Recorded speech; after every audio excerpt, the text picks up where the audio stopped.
Magandang umaga mga kabay. So ito po yung pangalawa ko na repair sa 39164 letter B. Ito mga kabay, gumagana siya pero dumudulas na lang po ito. Ayan. So ayan mga kabay, papakita ko po sa inyo.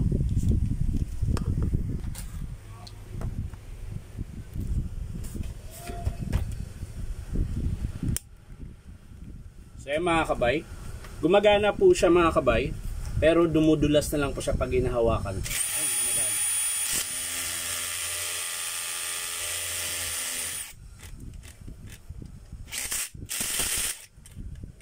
Kahit i-pull ko yan mga kabayan, lalagay ko pa sa drill. Yan, nakalagay po siya sa drill. Yan. Wala na po. Kahit i-select mo pa, wala rin.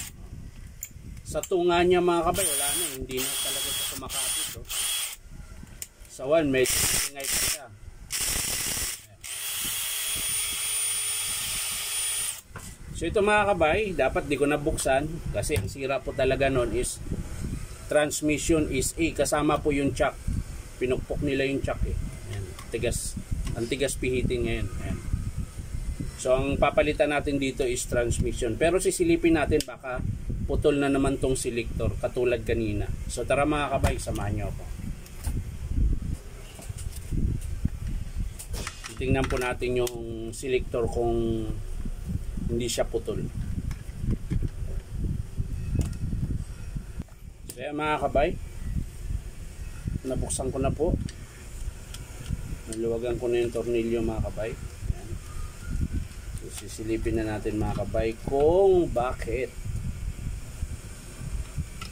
Kung wala ba siyang ibang putol. Ayan o mga kabay, basag din o. Buti binuksan ko mga kabay. Ayan. Pansinin nyo po, huhugutin ko lang.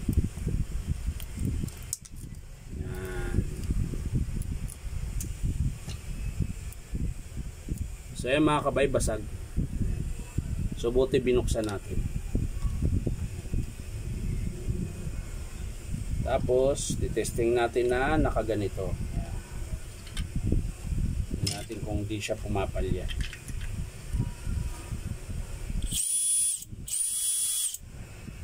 Okay pa yung motor tsaka switch mga kabay. Variable niya okay pa din. Ayan. Reverse. Forward.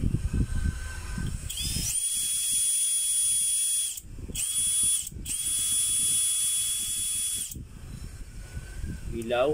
Ayan. Malakas pa rin yung ilaw niya mga kabay. Ayan. Ayan. Yun po yung pinakamahina. Ayan. Yun yung pinakamalakas na ilaw niya mga kabay. So ito lang po ang sira mga kabay.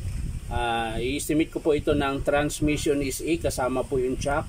Tsaka yung selector na 1-in-2. Ayan. Basag po siya. Ayan. So hindi ko napakita mga kabay kung paano buuin. Papakita ko na lang sa inyo mga kabay kapag in-approve ng customer.